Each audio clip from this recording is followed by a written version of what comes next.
Баршаңызға қайырлы күн. Бүгін сіздермен осындай творожный печеньенің рецептісімен бөлісемін. Жасалуы өте оңай, менімен бірге дайындаңыздар. Ол үшін бізге творог керек. Творогқа май қосамыз, барлығын араластырамыз.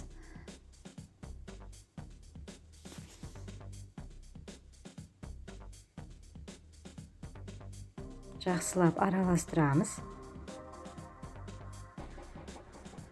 Содан кейін аздап тұз қосамыз, ұн, барлығын араластырып, осылай дайындаймыз. Одан кейін секер қосамыз. Секерді енді әркім әрқалай. Өте тәтті жақсы көрсеңіз, көбірек қосуға болады. Ал егер өте тәтті ұнатпасаңыз, аздап қосуға болады секерді. Осылай секер қосып, барлығын араластырамыз жақсылап. Жақсы жұмсақ қамыр жасаймыз.